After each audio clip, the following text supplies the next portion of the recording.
දැන් සමහර කට්ටිය ඉන්න පුළුවන් කොන්ඩම් දාන්න නැතුව සෙක්ස් කරන්න කැමති. දැන් සමහර කට්ටිය ඉන්නවා මෙන්න මේ දවස් ටිකේ තමයි වැඩේ කරලා තියෙන්නේ ඊට පස්සේ ළමයි නැහැ කියලා අඩන. සෙක්ස් කරන්නත් ඕනේ හැබැයි ළමයි හදන්නත් බෑ. මේකත් එක්ක මම ඔයාලට චුට්ටක් කියලා දෙන්නම්. කොහොමද අපි ගැහැණු කෙනෙක්ගේ සරු දවස් සහ නිසරු දවස් ගණනය කරන්න කියලා. මේ වැඩේදී අපිට ඉස්සරලාම ඕන වෙනවා මූලික දැනුමක්. දැන් ඔයාලා ඉගෙනගෙන තියෙනවනේ ශුක්‍රාණු ගැන සහ ඩිම්බ ගැන. එතකොට ඔයාලා දන්නවා සාමාන්‍යයෙන් අපි ඩිම්බයක් ගත්තාම හරිද? එග් එකක් ගත්තාම ඩිම්බයක ආයු කාලය කොච්චරක්ද? ඩිම්බ මෝචනයෙන් පස්සේ සාමාන්‍යයෙන් පැය 24ක් විතර.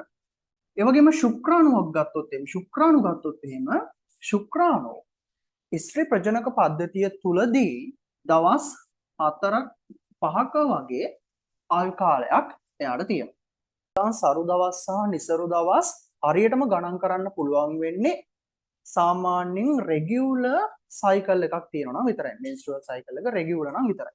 හරි. දැන් ඔයාලා දන්නවා සාමාන්‍යයෙන් ගැහැණු කෙනෙක් ගත්තාම ගැහැණු කෙනෙක්ගේ මෙන්ස්ට්‍රුවල් සයිකල් එක දවස් 28ක් විතර වෙනවා. අපි බලමු කොහොමද දවස් 28ක රෙගියුලර් සයිකල් එකක් තියෙන කෙනෙක්ගේ නිසරු දවස් සහ සරු දවස් ගණනය කරන්න කියලා. අපි ගමු මේ වගේ ටයිම් ලයින් එකක්. මේ තියෙන්නේ පළවෙනි දවස ෆස්ට් ඩේ එක.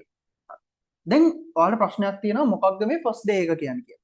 තමයි ෆස්ට් ඩේ එක කියලා කියන්නේ ගැහැණු කෙනෙක්ගේ පීරියඩ්ස් වෙන දවස. ඒ කියන්නේ බ්ලීඩින් වෙන දවස. මේකෙදී දැන් ගැහැණු කෙනෙක් නම් දන්නවා මුලින්ම චුට්ටක් ප්ලේ වෙනවා. අපි කියන්නේ ස්පොටින් කියලා. හරිද? මෙතනදී අපි ස්පොටින් කියන අවස්ථාවත් නෙමෙයි සලකන්නේ. ඒ වගේම පීරියඩ්ස් වල අවසාන දවසත් නෙමෙයි සලකන්නේ. හරිද? සාමාන්‍යයෙන් හොඳට පීරියඩ් පටන් ගන්න දවස තමයි අපි ඩේ 1 විදිහට සලකන්නේ. හරි? අපි උදාහරණයක් විදිහට ගමු. ඔන්න දැන් ගෑනු කෙනෙක් ඉන්නවා. එයාගේ මාර්තු පළවෙනිදා වගේ අපි හිතමු පීරියඩ්ස් වුණා. හරි? ඒතර දවස් 28ක සයිකල් එකක් නේ. ඒතර මේ තියෙන්නේ 28 වෙනි දවසේ. ඒ කියන්නේ මාර්තු 29 වගේ. හරිද?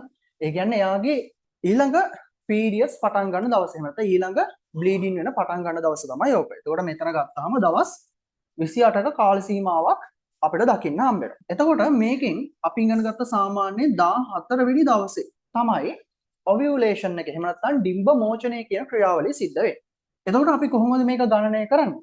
අපි කියනවා සාමාන්‍යයෙන් මෙඩිකල් ටෙක්ස්ට් එකට අනුව නම් ඔවියුලේෂන් එක කියන්නේ ඩිම්බ මෝචනය සිද්ධ වෙන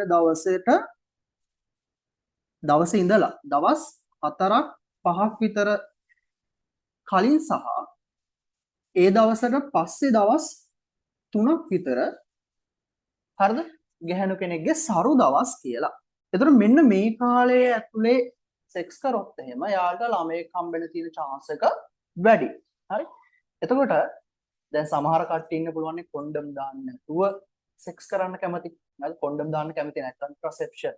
හරිද? වෙනත් උපත් පාලන ක්‍රම පාවිච්චි කරන්න කැමති නැහැ. නමුත් සෙක්ස් කරන්න ඕනේ. ඒතකොට ඒ වගේ කෙනෙක්ට වැදගත් වෙන්නේ ගැහැණු කෙනෙක්ගේ නිසරු දවස්. ඒතකොට නිසරු දවස් ගත්තාම මොකක්ද වෙන්නේ එහෙනම්? මේක දවස් පළවෙනි දවස, මේක 14 වෙනි දවස නම් දවස් 4කට කලින් වගේ නා 9 හෝ 10. හරි? 9 හෝ 10 නේ.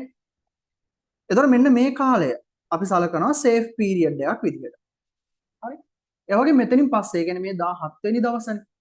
17 වෙනි දවසේ ඉඳලා 28 වෙනි දවස වෙනකම් මේ කාලයත් අපි සලකනවා සේෆ් පීරියඩ් එකක් විදිහට. දැන් සමහර කට්ටිය ඉන්නවා මෙන්න මේ දවස් ටිකේ තමයි වැඩේ කරලා තියෙන්නේ ඊට පස්සේ ළමයි නැහැ කියලා අඩන. ඒතර යාළුවා දැනගන්න ඕනේ ළමයෙක් හදන්න බලාපොරොත්තු වෙනවා නම් මෙන්න මේ දවස් ටික. හරිද? ඒ කියන්නේ ඩිම්බ මෝචනයට ආසන්න දවස්වල මොකක් කරන්නද? සංසර්ග ක්‍රියාවලියේ යෙදෙන්න. නැත්නම් සරලවම කිව්වොත් සෙක්ස් කරන්න. හරිද? මම ඔයාලට තව උදාහරණ කිහිපයක් අරගෙන පෙන්නන්නම්. මොකද සමහර ගැහැණු කට්ටිය ඉන්නවා යාළුවගේ සයිකල් වෙනස්. හරිද? දැන් සමහර කට්ටියගේ තියෙන්න පුළුවන් අපි හිතමු දවස් 40 සයිකල්. කියන්නේ පළවෙනි දවසේ තියෙනවා ආය ඊළඟ සයිකල් එක පටන් ගන්නේ දවස් 40කින්. සාමාන්‍ය දවස් 40ක වෙන කෙනෙක් ගෙන ළමයි 26 වෙනි දවසේ වගේ තමයි ඔවියුලේෂන් එක වෙන්නේ. ඒතර ඔයාලා එතනදිත් ගණනය කරන්න ඕනේ. මේ පැත්තට දවස් 4ක් හෝ 5ක් මේ පැත්තට දවස් 3ක්. ඒතර මේක තමයි unsafe period එක. එහෙම නැත්නම් තව සමහර කට්ටිය ඉන්න පුළුවන් දවස් 21 කට්ටිය. මෙතන 1 මෙතන 21.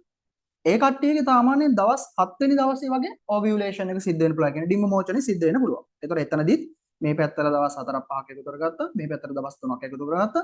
මේවා safe period. හරි? ඒ වගේම ඔයාලා දැනගෙන ඉන්න ඕන ප්‍රධාන කාරණා කිහිපයක් තියෙනවා මේ කතන්දරේදී. පළවෙනි කාරණාව අපිට මේක ඇප්ලයි කරන්න පුළුවන් වෙන්නේ ඒ ගැහැණු කෙනාගේ මෙන්ස්ට්‍රුවල් සයිකල් එක රෙගියුලර් නම් විතරයි. හරිද? ඒ කියන්නේ දවස් 28න් 28, දවස් 21න් 21. දැන් අපි හිතමු මෙහෙම වුණා කියලා. මේ මාසේ දවස් 28. හරිද? මේ චක්‍රයේ දවස් 28යි, ඊළඟ චක්‍රයේ දවස් 21යි. ඊළඟට දවස් 26. ඒ කියන්නේ ඉරකියුලර් නම්. හරිද? හරියටම දවස් 28න් 28 වෙන්නේ නැත්තම් අපිට මේ ක්‍රමය ඇප්ලයි කරන්න එහෙම බෑ. ඉරකියුලර් නම්. දෙවෙනි කාරණාව මෙන්න මේ ක්‍රමය භාවිතයෙන් අපිට STDs sexually transmitted disease ඒ කියන්නේ ලිංගිකව සම්ප්‍රේෂණ වන රෝග වලින් කිසිම ආරක්ෂාවක් නැහැ. හරියට කොන්ඩම් වලින් ලැබෙන ආරක්ෂාව වගේ. තුන්වෙනි කාරණාව මේ ක්‍රමය 100% සේෆ් නැහැ. හරිද? අපි මේක සේෆ් පීරියඩ් එක කිව්වට ඇත්තරම අපි මේක කියනවා low risk, මේක high risk කියලා කියනවා. හරිද? ඒ කියන්නේ high risk low risk කියලා කියන්නේ කවුරු හරි කෙනෙක් සෙක්ස් කරන්නත් ඕනේ හැබැයි ළමයි හදන්නත් බෑ. ඒතර ඒ වගේ කෙනෙක්ට මේක low risk period එකක්. මේක high risk period එක. ඒතර මෙන්න මේ කාලය තුලදී එයා උපත් පාලන ක්‍රමයක් භාවිතයෙන් තොරව සෙක්ස් කරනවා නම් ඒක නවත්තන්න ඕන. හරිද? මොකද ඒ කාලය තුල තොර ෂුවර් ෂොට් ළමෙක් හම්බ වෙන්න පුළුවන්. හරි? high risk. මෙන්න මේ කාලය ඇතුළත කරනවා නම් low risk. ඒකේ තේරුම මේක 100% safe නෑ. හරිද? ඒතර අධ්‍යයන වලින් පෙනී ගිහිලා තියෙනවා සාමාන්‍යයෙන් හරිද මෙහෙම කරපු වගේ 120ක් 25ක් විතර pregnant වෙලා තියෙනවා. හරිද? ඒ නිසා ඒක ගැන චුට්ටක් අවධානය යොමු කරන්න.